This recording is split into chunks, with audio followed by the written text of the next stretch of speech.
ജീവിതത്തില് എപ്പോഴെങ്കിലുമൊക്കെ ഏതെങ്കിലും ഒരു ഇന്റർവ്യൂ അറ്റൻഡ് ചെയ്തിട്ടുള്ളവരായിരിക്കും നമ്മൾ, അല്ലേ? ഇനി നമ്മളൊരു ഇന്റർവ്യൂ അറ്റൻഡ് ചെയ്തിട്ടില്ലെങ്കിൽ പോലും ആരെങ്കിലുമൊക്കെ നമ്മളോട് അവരുടെ ഇന്റർവ്യൂവിന്റെ എക്സ്പീരിയൻസിനെ കുറിച്ച് പറഞ്ഞിട്ടുണ്ട്. ചിലപ്പോൾ അവർ പറഞ്ഞിട്ടുണ്ടാകും, അത് വളരെ ആയിട്ടുള്ള ഒരു ഇന്റർവ്യൂ ആയിരുന്നു. ഒന്നും കൂടെ ഞാൻ പ്രിപ്പയർ ചെയ്തിരുന്നെങ്കിൽ എനിക്ക് കുറച്ചും കൂടെ ബെറ്റർ ആയിട്ട് പെർഫോം ചെയ്യാൻ കഴിഞ്ഞേനെ. ഇനി അതും അല്ലെങ്കിൽ ചിലപ്പം എന്താ പറയേണ്ടത്, എന്താ തെറ്റിപ്പോയത്, എനിക്ക് ഈ സബ്ജക്റ്റ് വളരെ നന്നായിട്ട് അറിയാം, എന്നിട്ടും എനിക്ക് എന്തുകൊണ്ട് പെർഫോം ചെയ്യാൻ കഴിഞ്ഞില്ല എന്നൊക്കെയുള്ള ആ ഒരു ഒരു ഒരു ഒരു തോന്നല് നമുക്ക് പലപ്പോഴും വരാറുണ്ട്, അല്ലേ? അപ്പൊ അങ്ങനെയൊക്കെയുള്ള അനുഭവങ്ങൾ ഒന്നുകിൽ നിങ്ങൾക്ക് പേഴ്സണൽ ആയിട്ടോ അല്ലെങ്കിൽ നിങ്ങളുടെ സുഹൃത്തുക്കൾ മുഖേനയോ ബന്ധുക്കൾ മുഖേനയോ ഒക്കെ നിങ്ങൾക്ക് ഉണ്ടായിട്ടുണ്ടെങ്കിൽ then you are not alone.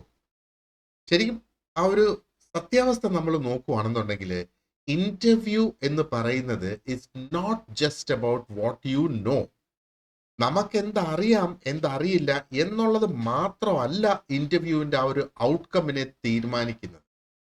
Okay, അപ്പോ ശരിക്കും പറഞ്ഞാല് it is the way how well we present our selves.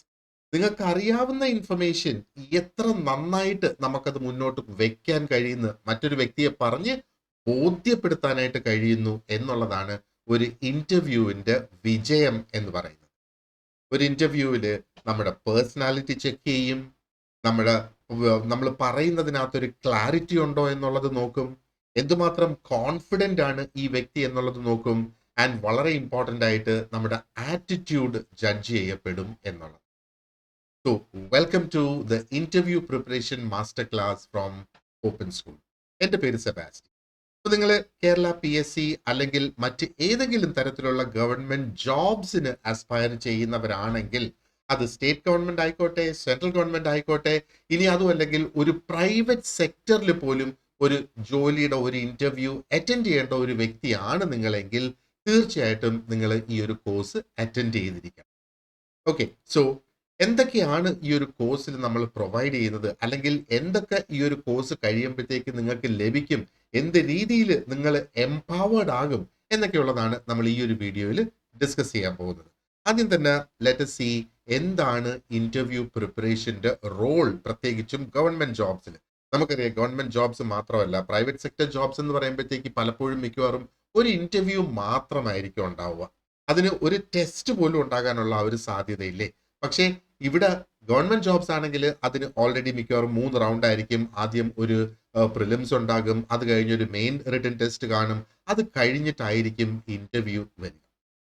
അപ്പോ കേരള PSC കണ്ടക്ട് ചെയ്യുന്ന ആ ഒരു കോമ്പറ്റേറ്റീവ് എക്സാംസ് അല്ലെങ്കിൽ ആ ഒരു ഒരു PSC വഴി ഒരു നിയമനം നടത്തുമ്പോൾ ഫൈനൽ സെലക്ഷൻ ജസ്റ്റ് ആ ഒരു റിട്ടൺ എക്സാമിന്റെ മാർക്സിനെ മാത്രം അടിസ്ഥാനപ്പെടുത്തിയല്ല, എന്നാൽ എന്താ പറയേണ്ടത്, നമ്മുടെ ഇന്റർവ്യൂവിന്റെ പെർഫോമൻസും കൂടെ കണക്കിലെടുത്തുകൊണ്ടാണ് അത് മുമ്പോട്ട് പോകുക. സോ ഇവിടെ നമ്മൾ നോക്കുകയാണെന്നുണ്ടെങ്കിൽ ഞാൻ നേരത്തെ പറഞ്ഞതുപോലെ ആ ഒരു സബ്ജക്റ്റ് മനസ്സിലാക്കിയിരിക്കുക എന്നുള്ളത് മാത്രമല്ല നമ്മൾ ചെയ്യേണ്ടത്, നമ്മൾ എന്ത് രീതിയിൽ അത് പ്രസന്റ് ചെയ്യുന്നു എന്നുള്ളത്. So, നമ്മുടെ പേഴ്സണാലിറ്റി എന്ന് പറയുമ്പോഴത്തേക്ക് നമ്മൾ സംസാരിക്കുന്ന രീതി, നമ്മുടെ ആ ഒരു ഡ്രസ്സിങ്, നമ്മൾ എന്ത് രീതിയിൽ അവിടെ പെരുമാറുന്നു, ഇതെല്ലാം പേഴ്സണാലിറ്റിയുടെ ഭാഗമായിട്ട് വരും. ക്ലാരിറ്റി, നമ്മൾ പറയുന്ന കാര്യങ്ങൾ വ്യക്തമാണോ, ക്ലിയർ ആണോ, സ്പെസിഫിക്കലി ആ ഒരു ഇൻട്രൊഡക്ഷൻ സമയത്ത് നമ്മൾ നമ്മുടെ പേര് പറയുമ്പോഴത്തേക്ക് അത് നമ്മൾ വ്യക്തമായി കൃത്യമായി പറഞ്ഞു പോകുന്നോ, അതോ നമ്മുടെ പേരിന്റെ ഭാഗം എത്തുമ്പോഴത്തേക്ക് നമ്മൾ ഒന്ന് എന്താ പറയുന്നത് മേമർ ചെയ്ത് എന്തെങ്കിലും ഒന്ന് അടക്കി പറഞ്ഞങ്ങ് പോവുകയാണോ ചെയ്യുന്നത്. അതാണ് ക്ലാരിറ്റി എന്ന് പറയുന്നത്. ആൻഡ് യുവർ കോൺഫിഡൻസ് എന്ന് പറയുമ്പോഴത്തേക്ക് ഒച്ചത്തിൽ സംസാരിക്കുന്നതല്ല കോൺഫിഡൻസ് എന്ന് പറയുന്നത്. കോൺഫിഡൻസ് നമ്മൾ എക്സിബിറ്റ് ചെയ്യുന്നതിന് ഒരുപാടധികം മാർഗങ്ങളുണ്ട്. അതിലൊന്നാണ് ഒരു ചോദ്യത്തിനെ ഭയപ്പെടാതെ നമ്മൾ അവരുടെ മുഖത്തോട്ട് നോക്കി, കണ്ണിൽ തന്നെ നോക്കി, ഇന്റർവ്യൂ പാനലിൽ ഒന്നിലധികം ആൾക്കാരുണ്ടെങ്കിൽ അവരെ എല്ലാം നമ്മളിങ്ങനെ മാറി മാറി നോക്കി നമുക്ക് ഉത്തരം കൊടുക്കാൻ കഴിയുന്നതാണ് കോൺഫിഡൻസ്. നമ്മൾ ഇരിക്കുന്ന രീതി പോലും ആ കോൺഫിഡൻസിനെ ബാധിക്കും എന്നുള്ളതാണ്. ഇപ്പൊ നമുക്ക് ഇരിക്കാൻ കിട്ടുന്ന ആ ഒരു കസേരയുടെ ടിപ്പില്, അതിന്റെ അറ്റത്ത്, അതിന്റെ എൻഡിൽ നമ്മൾ വന്ന് മുന്നോട്ട് ഇരിക്കുകയാണെങ്കിൽ നമ്മുടെ കോൺഫിഡൻസ് കുറവാണ് എന്നർത്ഥം. ഇനി അവിടെ ഇരുന്ന് നമ്മൾ എന്താ പറയേണ്ടത്, കൈ ഇങ്ങനെ വെച്ച് ഒക്കെ അനക്കി ഇങ്ങനെയൊക്കെ ചെയ്തുകൊണ്ടിരിക്കുന്ന ഒരു സിറ്റുവേഷൻ ആണെങ്കിൽ കോൺഫിഡൻസ് കുറവാണെന്ന് അതിൽ നിന്ന് കാണാനായിട്ട് കഴിയും. പിന്നെ ഏറ്റവും പ്രധാനം നമ്മുടെ ആറ്റിറ്റ്യൂഡാണ്. അപ്പൊ എന്താണ് ആറ്റിറ്റ്യൂഡിനെ ബാധിക്കുന്നത് എന്നൊക്കെ ഉള്ളത് നമ്മുടെ ലെസണിൽ നമ്മൾ വളരെ കൃത്യമായിട്ട് ഡിസ്കസ് ചെയ്തിട്ടുണ്ട്. ആൻഡ് പല നല്ല കാൻഡിഡേറ്റ്സിനും അവർക്ക് റാങ്ക് നഷ്ടപ്പെടുന്ന ഒരു സിറ്റുവേഷൻ, റാങ്ക് ലിസ്റ്റിൽ താഴേക്ക് പോകുന്ന ഒരു സിറ്റുവേഷൻ നമുക്ക് കാണാം. അതായത് ആ ഒരു ഇന്റർവ്യൂവിന് കൃത്യമായിട്ട് ഒരു സ്ട്രാറ്റജി ബിൽഡ് ചെയ്യാതെ പോകുന്നത് കൊണ്ടാണ്. അവിടെ ചെന്നിരിക്കുമ്പോഴത്തേക്ക് എന്തൊക്കെയാണ് നമ്മൾ പ്രതീക്ഷിക്കേണ്ടത്, എങ്ങനെയാണ് നമ്മൾ പെരുമാറേണ്ടത്, അതാണ് ശരിക്കും ആ ഒരു സ്ട്രാറ്റജി എന്ന് പറയുന്നത്. അപ്പോൾ ആ ഒരു സ്ട്രാറ്റജി നമുക്ക് ഈ ഒരു കോഴ്സിലൂടെ ബിൽഡ് ചെയ്തെടുക്കാനായിട്ട് സാധിക്കും. ഓക്കെ, സോ ഇനി പി എസ് സിയുടെ സ്പെസിഫിക്കലി കേരള പി എസ് സിയുടെ ഇന്റർവ്യൂ നമ്മൾ പറയുവാണെന്നുണ്ടെങ്കിൽ പൊതുവെ ഇന്റർവ്യൂസ് 20 മാർക്കിലാണ് ഇന്റർവ്യൂസ് കണ്ടക്ട് ചെയ്യുന്നത്. അപ്പോ ആ 20 മാർക്കില് നമുക്കൊരു 2-3 മാർക്കിന്റെ, ചെന്തിന് പറയുന്നു 1 മാർക്കിന്റെ ഡിഫറൻസ് തന്നെ നമ്മുടെ റാങ്ക് വളരെ സിഗ്നിഫിക്കന്റ് ആയിട്ട് ചേഞ്ച് ആക്കാനുള്ള ആ ഒരു സാധ്യതയുണ്ട്. ആൻഡ് ആ ഒരു ഫൈനൽ സെലക്ഷൻ എന്ന് പറയുന്നത് ആ ഒരു ഇന്റർവ്യൂവിലെ പെർഫോമൻസും കൂടെ കണക്കിൽ എടുത്തുകൊണ്ട് തന്നെയാണ് ആ ഒരു ഫൈനൽ സെലക്ഷൻ അവിടെ വരുന്നത്. അപ്പോൾ പി എസ് സിക്ക് ഈ ഒരു 20 മാർക്കാണോ എപ്പോഴും ഇന്റർവ്യൂവിന് എന്ന് ചോദിക്കുകയാണെങ്കിൽ അല്ല എന്നുള്ളത്, എല്ലാ പോസ്റ്റിനും അങ്ങനെയല്ല എന്നുള്ളത്. ഓക്കെ, അപ്പോൾ ജനറലി നമുക്ക് വേണമെങ്കിൽ നമുക്ക് പറയാം 20 മാർക്കിന്റെ ആണ് ഇന്റർവ്യൂ നടത്തുന്നത്. അപ്പൊ ഇന്റർവ്യൂ മാർക്ക് ലൊക്കേഷൻ ശരിക്കും ആ ഒരു പോസ്റ്റ് ഏത് കാറ്റഗറിയിൽ പെടുന്നതാണ്, ആ ഒരു സെലക്ഷൻ പ്രോസസ്സിന് റിട്ടൺ ടെസ്റ്റ് ഉണ്ടോ, റിട്ടൺ ടെസ്റ്റ് ഇല്ലയോ എന്നൊക്കെ ഉള്ളതിനെ അടിസ്ഥാനപ്പെടുത്തിയിരിക്കും.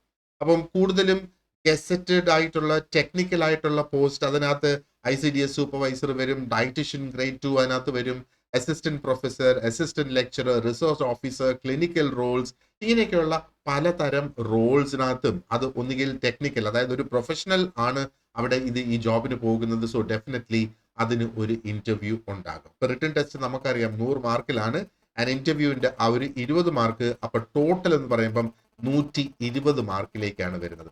അപ്പോഴാണ് ഈ 1-2 മാർക്കിന്റെ ഡിഫറൻസ് വരുമ്പോഴത്തേക്ക് അതിനകത്ത് എന്താ പറയേണ്ടത്, ഒരു സിഗ്നിഫിക്കന്റ് ആയിട്ടുള്ള ഒരു ചേഞ്ച് നമ്മുടെ റാങ്കിൽ വരാനുള്ള ആ ഒരു സാധ്യത. പിന്നെ എന്തൊക്കെ തന്നെയായിരുന്നാലും ഈ ഒരു പോസ്റ്റിലേക്ക് ഇന്റർവ്യൂ ഉണ്ടാകുമോ ഇല്ലയോ എന്നുള്ളത് ആ നോട്ടിഫിക്കേഷൻ പുറപ്പെടുവിക്കുന്ന സമയത്ത് തന്നെ അവരത് അറിയിക്കുന്നു. Okay, so we should understand, അല്ലെങ്കിൽ ആരാണ് ഈ ഒരു ഇന്റർവ്യൂ പ്രിപ്പറേഷൻ ക്ലാസ് അറ്റൻഡ് ചെയ്യേണ്ടത്. ഓക്കെ, അപ്പൊ ഞാനിപ്പോ ഈ വീഡിയോ ചെയ്യുന്ന സമയത്ത് എന്താ ഇനി അടുത്തത് നമുക്ക് കേരള പി എസ് സിയുടെ ഇന്റർവ്യൂസ് വരാനുള്ളത്, ഒന്ന് ICDS സൂപ്പർവൈസറിൻ്റെതും മറ്റൊന്ന് ഡയറ്റീഷ്യൻ ഗ്രേഡ് 2-ൻ്റെതും. അപ്പോൾ ഉറപ്പായിട്ടും ഈ എന്താ പറയേണ്ടത് ലിസ്റ്റിൽ വന്നിട്ടുള്ളവരെല്ലാവരും ഈ ഒരു ഇന്റർവ്യൂ പ്രിപ്പറേഷൻ ക്ലാസ് അറ്റൻഡ് ചെയ്യും. ഇനി അത് കൂടാതെ ഫ്യൂച്ചറിൽ ഗവൺമെന്റ് ജോബ്സിന് വേണ്ടിയിട്ട് പ്രിപ്പയർ ചെയ്യുന്ന എല്ലാവർക്കും അറ്റൻഡ് ചെയ്യാൻ കഴിയുന്ന ഒന്നാണ് ഈ ഒരു ഇന്റർവ്യൂ പ്രിപ്പറേഷൻ ക്ലാസ് എന്ന് പറയുന്നത്. ആൻഡ് പ്രൈവറ്റ് സെക്ടറിൽ ജോബ്സിന് നോക്കുന്നവർക്കും എന്താ പറയേണ്ടത്, ഈ ഒരു ഇന്റർവ്യൂ പ്രിപ്പറേഷൻ കോഴ്സ് അറ്റൻഡ് ചെയ്യാം. അപ്പൊ എന്ത് തന്നെ ആയിരുന്നാലും ഇന്റർവ്യൂ പ്രിപ്പറേഷൻ നമ്മൾ ചെയ്യുക എങ്ങനെയാണ്, നമ്മുടെ CV എങ്ങനെ എഴുതാം, ബയോഡേറ്റ എങ്ങനെ എഴുതാം, അങ്ങനെയൊക്കെയുള്ള കാര്യങ്ങൾ കംപ്ലീറ്റ് നമ്മൾ ഈ ഒരു വീഡിയോയിൽ അല്ലെങ്കിൽ ഈ വരുന്ന ക്ലാസ്സസിൽ നമ്മൾ ഡിസ്കസ് ചെയ്ത് പോകുന്നു എന്നുള്ളതാണ്. ഓക്കെ, അപ്പോൾ എന്തൊക്കെയാണ് ഈ ഒരു 5 ദിവസത്തെ കോഴ്സിൽ നിങ്ങൾക്ക് ലഭിക്കുക എന്നുള്ളത് നമുക്ക് നോക്കാം. Day 1 ഇന്റർവ്യൂ ഫൗണ്ടേഷൻസ് ആണ്. അപ്പോൾ ഈ ഒരു ബാച്ചിന്റെ ഇന്റർവ്യൂ ഫൗണ്ടേഷന്റെ ക്ലാസ് ഇന്ന് തന്നെയാണ്, അത് വൈകുന്നേരം 9 മണിക്ക് ഇന്ന് നമ്മൾ ക്ലാസ് കണ്ടക്ട് ചെയ്യും. അപ്പൊ ഇതിനകത്ത് എന്തൊക്കെയാണ് എന്താ പറയേണ്ടത്, ആ ഒരു സ്ട്രക്ചർ എന്താണ് പി എസ് സിന്റെ ഇന്റർവ്യൂവിന്റെ, എന്താണ് പി എസ് സിയുടെ ഇന്റർവ്യൂവിലൂടെ അവർ എക്സ്പെക്ട് ചെയ്യുന്നത് എന്നുള്ള കാര്യങ്ങൾ നമുക്ക് ചർച്ച ചെയ്യാം. അതേപോലെ ബയോഡേറ്റ എങ്ങനെ നമുക്ക് പ്രിപ്പയർ ചെയ്യാം. അപ്പൊ പി എസ് സിയുടെ ബയോഡേറ്റ ഫോം ഉണ്ട്, ഒരു പ്രിസ്ക്രൈബ്ഡ് ഫോർമാറ്റ് ഉണ്ട്. ആ ഫോർമാറ്റിൽ തന്നെയാണ് നമ്മൾ ബയോഡേറ്റ ഫില്ല് ചെയ്യേണ്ടത്. ആൻഡ് ആ ബയോഡേറ്റ ഫില്ല് ചെയ്യുമ്പം എന്തൊക്കെ കാര്യങ്ങൾ നമ്മൾ ശ്രദ്ധിക്കണം, ആൻഡ് എന്തുകൊണ്ട് ആ കാര്യങ്ങൾ നമ്മൾ ശ്രദ്ധിക്കണം, നമുക്ക് എന്തെങ്കിലും മനസ്സിൽ തോന്നുന്ന എഴുതിയാൽ പോരാ. അപ്പോൾ അതെല്ലാം നമ്മൾ ഡീറ്റെയിൽഡ് ആയിട്ട് ക്ലാസ്സിൽ ചർച്ച ചെയ്യും. ഇനി അത് കൂടാതെ എന്താണ് നമ്മുടെ ഡ്രസ് കോഡ് എങ്ങനെയായിരിക്കണം, മറ്റ് എറ്റിക്കേറ്റ്സ് നടന്നത്, എറ്റിക്കേറ്റ്സ് എന്ന് പറയുമ്പോഴത്തേക്ക് നമ്മൾ പാലിക്കേണ്ട മര്യാദകൾ എന്താണ് ഒരു ഇന്റർവ്യൂവിന് നമ്മൾ പോകുമ്പോഴത്തേക്ക്, and what are the best practices for interview, അങ്ങനെയുള്ള ജനറൽ ആയിട്ടുള്ള കാര്യങ്ങളാണ് ഇന്നത്തെ ക്ലാസ്സിൽ നമ്മൾ ഡിസ്കസ് ചെയ്യുന്നത്. ഇനി രണ്ടാമത്തെ ദിവസം നമ്മൾ നോക്കുകയാണെന്നുണ്ടെങ്കിൽ ശരിക്കും പറയാം ഒരു personal branding and star technique മാത്രമല്ല, മറ്റ് ഒരുപാട് അനേകം ടെക്നിക്സും കൂടെ നമ്മൾ ഇതിനകത്ത് പഠിക്കും. ഓക്കെ, അപ്പൊ പേഴ്സണൽ ബ്രാൻഡിങ് എന്ന് പറയുമ്പോഴത്തേക്ക് എന്താണ്, നമുക്ക് വളരെ പവർഫുൾ ആയിട്ടുള്ള ഒരു സെൽഫ് ഇൻട്രൊഡക്ഷൻ ഉണ്ടായിരിക്കണം. ഈ സെൽഫ് ഇൻട്രൊഡക്ഷനിൽ എന്തൊക്കെ നമ്മൾ ഉൾപ്പെടുത്തണം, എന്തൊക്കെ നമ്മൾ അവോയ്ഡ് ചെയ്യണം, സെൽഫ് ഇൻട്രൊഡക്ഷൻ. അത് വളരെ ഇമ്പോർട്ടന്റ് ആണ്. ഒരു സെൽഫ് ഇൻട്രൊഡക്ഷൻ എന്ന് പറയുമ്പോഴത്തേക്ക് ഓക്കെ, ഞാൻ തിരുവനന്തപുരത്ത് നിന്ന് വരുന്നു, എൻ്റെ പേര് ഇന്നതാണ്, ഞാൻ ഇന്ന ഡിഗ്രി കംപ്ലീറ്റ് ചെയ്തിട്ടുണ്ട്, എനിക്ക് എൻ്റെ അച്ഛൻ ഇന്നത് ചെയ്യുന്നു, അമ്മ ഇന്നത് ചെയ്യുന്നു, സഹോദരങ്ങൾ ഇങ്ങനെയാണ്. അതൊക്കെയാണോ നമ്മൾ സെൽഫ് ഇൻട്രൊഡക്ഷനിൽ പറയേണ്ടത്, അതോ മറ്റെന്തെങ്കിലും ആണോ നമ്മൾ സെൽഫ് ഇൻട്രൊഡക്ഷനിൽ? വെൽ, അത് രണ്ടാമത്തെ ദിവസം വളരെ ഡീറ്റെയിൽഡ് ആയിട്ട് നമ്മൾ സെൽഫ് ഇൻട്രൊഡക്ഷനെ കുറിച്ച് ചർച്ച ചെയ്യും. ആൻഡ് നിങ്ങൾക്ക് ഓരോരുത്തർക്കും വളരെ പവർഫുൾ ആയിട്ടുള്ള ഒരു സെൽഫ് ഇൻട്രൊഡക്ഷൻ നിങ്ങൾക്ക് ക്രിയേറ്റ് ചെയ്യാനായിട്ട് സാധിക്കും. അപ്പൊ അതിന് ചില മാനദണ്ഡങ്ങളുണ്ട് എന്നുള്ളത് മാത്രമേ. ഈ സ്റ്റാർ ടെക്നിക്ക് പോലെയുള്ള പല ടെക്നിക്സ്, അതായത് നമുക്ക് ഈ സിറ്റുവേഷൻ ബേസ്ഡ് ആയിട്ടുള്ള ക്വസ്റ്റ്യൻസ് ഉണ്ടാകും. എന്ന് പറഞ്ഞാൽ എന്താ പറയേണ്ടത്, നിങ്ങൾക്ക് ജീവിതത്തിൽ വളരെയധികം ബുദ്ധിമുട്ടേറിയ ഒരു സാഹചര്യം ഏതായിരുന്നു എന്ന് പറയാമോ? എന്തുകൊണ്ട് നിങ്ങൾക്ക് ഈ ജോലി വേണം, അല്ലെങ്കിൽ എന്തുകൊണ്ട് ഞങ്ങൾ നിങ്ങളെ സെലക്ട് ചെയ്യണം എന്നൊക്കെയുള്ള ചോദ്യങ്ങൾ ശരിക്കും സിറ്റുവേഷണൽ ബേസ്ഡ് എന്നുള്ള ചോദ്യങ്ങളും സിറ്റുവേഷണൽ ബേസ്ഡ് ആയിട്ടുള്ള ക്വസ്റ്റ്യൻസും നമുക്ക് സ്റ്റാർ മെത്തേഡ് പോലെയുള്ള പല തരത്തിലുള്ള മെത്തേഡ്സ് ഉണ്ട്. നമ്മൾ അതിനകത്ത് പ്രധാനമായിട്ടൊരു 4 മെത്തേഡ്സ് നമ്മൾ നമ്മുടെ കോഴ്സിൽ ഇൻക്ലൂഡ് ചെയ്തിട്ടുണ്ട്. അപ്പൊ ഈ മെത്തേഡ്സ് ഉപയോഗിച്ച് നമുക്ക് അതിന്റെ ഉത്തരങ്ങൾ എത്താം എന്നുള്ളതാണ്. ഇപ്പൊ സ്റ്റാർ മെത്തേഡ് എന്ന് അല്ലെങ്കിൽ സ്റ്റാർ ടെക്നിക് എന്ന് പറയുമ്പം S stands for situation, T task ആണ്. ഇപ്പൊ സിറ്റുവേഷൻ എന്ന് പറഞ്ഞാൽ എന്തായിരുന്നു ആ ഒരു സാഹചര്യം, ഞാൻ ആ ഒരു തീരുമാനം എടുക്കാനുണ്ടായ സാഹചര്യം എന്താണെന്നാണ് നമ്മൾ ഈ പറയുന്നത്. ടാസ്ക് എന്ന് പറഞ്ഞാൽ ഞാൻ എന്തായിരുന്നു ആ സമയത്ത് എൻ്റെ ജോലി. എ എന്ന് പറയുന്നത് ആക്ഷൻ ആണ്, നമ്മൾ എന്ത് ആക്ഷൻ അവിടെ എടുത്തു. ആൻഡ് ആർ എന്ന് പറയുന്നത് അതിന്റെ റിസൾട്ട് ആണ്. അപ്പൊ എപ്പോഴും നമ്മൾ ഈ സിറ്റുവേഷണൽ ബേസ്ഡ് ക്വസ്റ്റ്യൻസ് പറയുമ്പോഴത്തേക്ക് നമ്മൾ അതിന്റെ റിസൾട്ട് പറയണം. ഞാൻ ഇന്ന ആക്ഷൻ എടുത്തത് കൊണ്ട് എന്ത് സംഭവിച്ചു എന്നുള്ളത് അവർക്ക് അറിയാൻ വളരെയധികം ആകാംക്ഷ ഉണ്ടാകും. അത് നമ്മൾ പറഞ്ഞു കൊടുക്കുകയും. ഓക്കെ, അപ്പോ ഇത് വളരെ ഇമ്പോർട്ടന്റ് ആണ്. ഇനി മൂന്നാമത്തെ ദിവസം വരുന്നത് സബ്ജക്ട് സ്പെസിഫിക് ആയിട്ടുള്ള ട്രെയിനിങ് ആണ്. അപ്പൊ സബ്ജക്ട് സ്പെസിഫിക് ആയിട്ടുള്ള ഒരു ഡീപ്പ് ഡൈവ് തന്നെയാണ് നമ്മൾ ഇവിടെ നടത്തുന്നത്. അതായത് ജോബ് ഫോക്കസ്ഡ് ക്വസ്റ്റ്യൻസും അതിന്റെ ആൻസേഴ്സും. ഇത് വളരെ പ്രധാനപ്പെട്ടതാണ് അല്ലെ. അപ്പൊ നമുക്കറിയാം PSCയുടെ ഇന്റർവ്യൂസ് കണ്ടക്ട് ചെയ്യുന്നത് ഒരു പാനലായിരിക്കും. ആ ഒരു പാനലില് ഒരു സബ്ജക്ട് മാറ്റർ എക്സ്പേർട്ട് ഉണ്ടാകും. നമ്മുടെ സബ്ജക്റ്റുകൾ ഏതൊക്കെയാണോ, അല്ലെങ്കിൽ ഇപ്പം ഉദാഹരണത്തിന് ഇപ്പം ICDS നോക്കുവാണെന്നുണ്ടെങ്കിൽ അതിനകത്ത് 4 ഡിഫറെന്റ് സബ്ജക്ട്സ് വരുന്നുണ്ട് അല്ലെ. അപ്പൊ ഈ 4 ഡിഫറെന്റ് സബ്ജക്ട്സിലും നമ്മളോട് ചോദ്യങ്ങൾ ചോദിച്ച് അതിനുള്ള ഉത്തരം കറക്റ്റ് ആണോ എന്ന് നിർണ്ണയിക്കുന്നതിന് വേണ്ടിയിട്ടുള്ള ആൾക്കാർ അവിടെ ഉണ്ടാകും എന്നുള്ളത്. ഇനി സ്പെസിഫിക്കലി നമ്മൾ ICDS സൂപ്പർവൈസറിന്റെ വീണ്ടും നമ്മൾ നോക്കുവാണെന്നുണ്ടെങ്കിൽ അംഗൻവാടി സൂപ്പർവിഷനെ കുറിച്ച് എന്തൊക്കെയാണെന്ന് നമ്മൾ മനസ്സിലാക്കിയിരിക്കണം. അതേപോലെ തന്നെ ചൈൽഡ് ന്യൂട്രീഷൻ എങ്ങനെയാണെന്നുള്ളത് മനസ്സിലാക്കിയിരിക്കണം. കമ്മ്യൂണിറ്റി മൊബിലൈസേഷൻ, ഇതൊക്കെ ജസ്റ്റ് എക്സാമ്പിൾസ് ഞാൻ പറയുവാണ്. ഇനി ഡയറ്റീഷ്യന്റെ പോസ്റ്റിനെ സംബന്ധിച്ചിടത്തോളം നോക്കിയാലോ, വളരെ ഇൻഡെപ്ത് ആയിട്ടുള്ള ക്ലിനിക്കൽ ന്യൂട്രീഷൻ എന്താണ്, അതിന്റെ സ്റ്റാൻഡേർഡ്സ് എന്താണ് എന്നുള്ളത് നമ്മൾ അറിഞ്ഞിരിക്കണം. ഹോസ്പിറ്റൽ ഡയറ്ററ്റിക്സ്, അതിനെക്കുറിച്ച് നമ്മൾ അറിഞ്ഞിരിക്കണം. ആൻഡ് പബ്ലിക് ഹെൽത്തിൽ ഉണ്ടാകുന്ന ചാലഞ്ചസ് ഒരു പക്ഷേ. ഇനി ഇത് കൂടാതെ അവരവരുടെ ഫീൽഡിൽ, ഇപ്പം ICDS സൂപ്പർവൈസേഴ്സ് ആണെങ്കിൽ നിങ്ങളുടെ ആ ഡിപ്പാർട്ട്മെന്റിൽ എന്തൊക്കെയാണ് റീസെന്റ് ആയിട്ട് വന്നിട്ടുള്ള ചേഞ്ചസ്. ഇപ്പം ഡയറ്റീഷ്യൻ ആണെങ്കിൽ ഹെൽത്ത് കെയറിലേക്കാണ് പോകുന്നത് അല്ലെ. അപ്പൊ ഹെൽത്ത് കെയറിൽ എന്തൊക്കെയാണ് ഗവൺമെന്റ് തലത്തിൽ റീസെന്റ് ആയിട്ട് വന്നിട്ടുള്ള ചേഞ്ചസ്. അപ്പോൾ മോസ്റ്റ് റീസെന്റ് ആയിട്ടുള്ള അപ്ഡേറ്റ്സ് പോലും നമ്മൾ അറിഞ്ഞിരിക്കണം എന്നുള്ളതാണ്. ഒരു ജനറൽ നോളജ് പോലെ നമ്മൾ അതിനെക്കുറിച്ചുള്ള ഇൻഫർമേഷൻ നമ്മൾ അറിഞ്ഞിരിക്കണം. അപ്പം അതിനൊക്കെ വളരെ ഡീറ്റെയിൽഡ് ആയിട്ടുള്ള നോട്ട്സ് നമ്മൾ തയ്യാറാക്കിയിട്ടുണ്ട് നിങ്ങൾക്ക് റെഫറൻസിന് വേണ്ടിയിട്ട്. ആൻഡ് അതോടൊപ്പം നമ്മൾ ഇതൊക്കെ ക്ലാസ്സിൽ ഡിസ്കസ് ചെയ്ത് പോവുകയും ചെയ്യും. ഇനി 4 and 5 ഡേ 4ഉം ഡേ 5ഉം നമ്മൾ വെച്ചിരിക്കുന്നത് മോക്ക് ഇന്റർവ്യൂസ് നടത്തുക എന്നുള്ള ആ ഒരു ഉദ്ദേശം. ഇപ്പൊ ഞാൻ എന്തുമാത്രം തന്നെ നിങ്ങളെ പഠിപ്പിച്ചിരുന്നാലും, ഉദാഹരണത്തിന് ഇപ്പോൾ എനിക്ക് നിങ്ങളെ ഡ്രൈവിംഗ് പഠിപ്പിക്കാനാണെങ്കിൽ ഒരു കാറിനകത്ത് കൊണ്ടുപോകണം അല്ലെ. കാരണം ഒരു കാർ വേണം ഡ്രൈവിംഗ് പഠിക്കാനായിട്ട്. അപ്പൊ കാറിലേക്ക് കടക്കുന്നതിന് മുന്നേ എനിക്ക് ക്ലാസ്സിൽ ഇരുത്തി കുറെ കാര്യങ്ങൾ പഠിപ്പിക്കാം. അപ്പൊ ഈ ക്ലാസ്സിൽ ഇരുത്തി പഠിപ്പിക്കുന്ന കാര്യങ്ങളുടെ പ്രാക്ടീസ് ആണ് നമ്മൾ കാറിൽ കയറുമ്പോഴത്തേക്ക് ചെയ്യുക.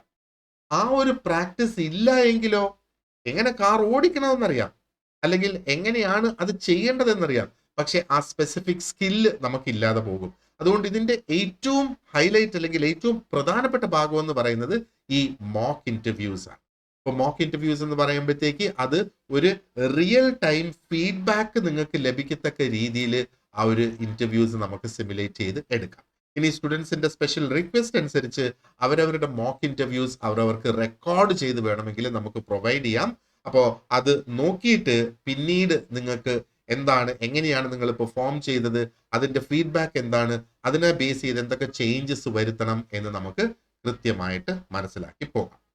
ആൻഡ് മോക്ക് ഇന്റർവ്യൂസ് ചെയ്യുന്നതിനോടൊപ്പം 5ാമത്തെ ദിവസം അല്ലെങ്കിൽ ലാസ്റ്റ് അല്ലെങ്കിൽ 4ാമത്തെ ദിവസം തുടക്കം മുതൽ നമ്മുടെ ആ ഒരു പോസ്ചർ എങ്ങനെ നമുക്ക് കറക്റ്റ് ചെയ്തെടുക്കാം, നമ്മുടെ വോയിസ് ഏത് രീതിയിൽ നമ്മൾ മോഡുലേറ്റ് ചെയ്ത് കൊണ്ടുവരണം, ആൻഡ് നമ്മുടെ ആ ഒരു ഇമോഷണൽ കമ്പോഷർ ട്രെയിനിങ്ങും കൂടെ നിങ്ങൾക്ക് ഇതിന്റെ കൂട്ടത്തിൽ ലഭിക്കും, അല്ലെങ്കിൽ ഇതിന്റെ കൂട്ടത്തിൽ നമ്മൾ അതും കൂടെ തരും എന്നുള്ളത്. സോ അൾട്ടിമേറ്റ്ലി നമ്മൾ നോക്കുകയാണെന്നുണ്ടെങ്കിൽ ഇത് ICDS-നകത്ത് സ്പെസിഫിക്കലി നമ്മൾ സൂപ്പർവൈസ് ചെയ്യേണ്ട ഫോക്കസ് ചെയ്യേണ്ട സംഗതികളാണ്. ആൻഡ് അതേപോലെ ഇവിടെ ഡയറ്റീഷ്യന്റെ ഇന്റർവ്യൂവിന് പ്രിപ്പയർ ചെയ്യുന്നവർ സ്പെസിഫിക്കലി ഫോക്കസ് ചെയ്യണം. ഇപ്പം ICDS നമ്മൾ നോക്കുകയാണെന്നുണ്ടെങ്കിൽ ICDS എന്ന ആ ഒരു ഡിപ്പാർട്ട്മെന്റിൽ തന്നെ അതേപോലെ ICDS സൂപ്പർവൈസറിന്റെ റോൾ എന്താണ്, ജോബ് റെസ്പോൺസിബിലിറ്റീസ് എന്താണ്. അപ്പോൾ അതിനകത്ത് അംഗൻവാടി സൂപ്പർവിഷനും റിപ്പോർട്ടിങ്ങും അതിന്റെ ഭാഗമാണ്. ചൈൽഡ് ന്യൂട്രീഷനെ കുറിച്ച് അറിഞ്ഞിരിക്കണം, കമ്മ്യൂണിറ്റി എൻഗേജ്മെന്റ് ആൻഡ് ഗവൺമെന്റിന്റെ പല സ്കീംസ് എന്താണ്, സോഷ്യൽ വെൽഫെയറിൽ എന്താ പറയേണ്ട ICDS സൂപ്പർവൈസേഴ്സിന്റെ റോൾ എന്താണ് എന്നൊക്കെയുള്ളത് വ്യക്തമായിട്ട് അറിഞ്ഞിരിക്കും. ഇത് ജസ്റ്റ് ഒരു സാമ്പിൾ മാത്രമാണ് ഞാനിവിടെ കാണിക്കുന്നത്. ഇതേപോലെ ഒരുപാടധികം എന്താ പറയേണ്ടത് സംഗതികളുണ്ട് നമ്മൾ പഠിക്കേണ്ടതായിട്ട്. അതേപോലെ ഡയറ്റീഷ്യന്റെ കാര്യം നോക്കുകയാണെന്നുണ്ടെങ്കിൽ ജസ്റ്റ് ഒരു 4 എക്സാമ്പിൾസ് ഞാനിവിടെ എടുത്തത്. ക്ലിനിക്കൽ ആൻഡ് തെറാപ്യൂട്ടിക് ന്യൂട്രീഷനെ കുറിച്ച് നമ്മൾ അറിഞ്ഞിരിക്കുക, ഹോസ്പിറ്റൽസിൽ ഡയറ്റ് പ്ലാനിങ് എങ്ങനെ ചെയ്യെടുക്കാം, ആൻഡ് ന്യൂട്രീഷണൽ ഡെഫിഷ്യൻസീസും പബ്ലിക് ഹെൽത്തും.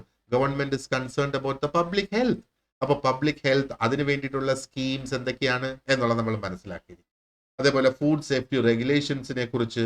ഇനി ഈ ഡയറ്റീഷ്യനും അല്ലെങ്കിൽ എന്താ പറയേണ്ടത് ഈ ICDS സൂപ്പർവൈസർ ഒക്കെ വർക്ക് ചെയ്യുന്നതിന് നിങ്ങളുടെ സിലബസിൽ നിങ്ങൾക്ക് എന്തെങ്കിലും സ്പെസിഫിക് ആയിട്ടുള്ള റൂൾസ്, ആക്ട്സ്, ലോസ്, റെഗുലേഷൻസ് അങ്ങനെയൊക്കെ പഠിക്കാൻ ഉണ്ടായിരുന്നുവെങ്കിൽ അത് നമ്മൾ കൃത്യമായിട്ട് മനസ്സിലാക്കിയിരിക്കുക. കാരണം അതിനെയൊക്കെ ബേസ് ചെയ്ത് നമുക്ക് സിറ്റുവേഷൻസ് തന്നിട്ട് ചോദ്യങ്ങൾ നമ്മളോട് ചോദിക്കും. ഉദാഹരണത്തിന് ഒരു ICDS സൂപ്പർവൈസറിനെ സംബന്ധിച്ചിടത്തോളം ഒരു അംഗൻവാടിയിലെ ടീച്ചർ അണ്ടർ പെർഫോം ചെയ്യുന്നു, അല്ലെങ്കിൽ അവർ കൃത്യമായിട്ട് ജോലി ചെയ്യുന്നില്ല. ആ ഒരു സിറ്റുവേഷനെ എങ്ങനെ നിങ്ങൾ കൈകാര്യം ചെയ്യും എന്നൊരു ചോദ്യം വന്നാൽ നമ്മൾ ആ ഒരു ചോദ്യത്തിന് എങ്ങനെ നമ്മൾ ഉത്തരം കൊടുക്കണം, അല്ലെങ്കിൽ എന്താണ് അതിന്റെ ആ ഒരു ഉത്തരം നമ്മൾ നോക്കേണ്ടത്. എന്തുകൊണ്ട് നിങ്ങൾ ഒരു സർക്കാർ ജോലി ആഗ്രഹിക്കുന്നു എന്നുള്ള ആ ഒരു ചോദ്യം പെട്ടെന്ന് നമ്മുടെ മനസ്സിൽ വരാം. ആർക്കാണല്ലേ സർക്കാർ ജോലി ആഗ്രഹമില്ലാത്തത്? എല്ലാവർക്കും ആഗ്രഹമുണ്ട് സർക്കാർ ജോലി. കാരണം എന്താ പറയേണ്ടത്, കൃത്യമായിട്ട് ശമ്പളം കിട്ടും, കൃത്യതയോടുകൂടിയുള്ള ഒരു ജോലി സമയമുണ്ട്, പ്രൊമോഷൻ ഉണ്ടാകും, ശമ്പളം കൂടി കിട്ടും. അപ്പൊ പിന്നെ എല്ലാം കൊണ്ടും നല്ല ജോലി സർക്കാർ ജോലിയില്ല. പക്ഷെ അതല്ല അവിടെ ഉദ്ദേശിക്കുന്ന ഉത്തരം എന്നുള്ളത്. ആ ഉത്തരം എന്താണ് എന്നുള്ളത് നമുക്ക് നമ്മുടെ ക്ലാസ്സിൽ ഡീറ്റെയിൽഡ് ആയിട്ട് നമുക്ക് ഡിസ്കസ് ചെയ്യാം. ഓക്കെ, അപ്പോ ഈ കോഴ്സ് കൊണ്ട് ഉണ്ടാകുന്ന ഒരു ബെനഫിറ്റ് എന്തൊക്കെയാണ്, അല്ലെങ്കിൽ എന്തൊക്കെ നിങ്ങൾക്ക് നേടാം. അപ്പൊ ഇത് ജസ്റ്റ് ഒരു വൺ ടൈം ഇന്റർവ്യൂവിന് വേണ്ടിയിട്ടുള്ള ഒരു പ്രിപ്പറേഷൻ എന്ന നിലയിലല്ല ഈ ഒരു കോഴ്സ് ഡിസൈൻ ചെയ്തേക്കുന്നത്. This is training for every interview you will face.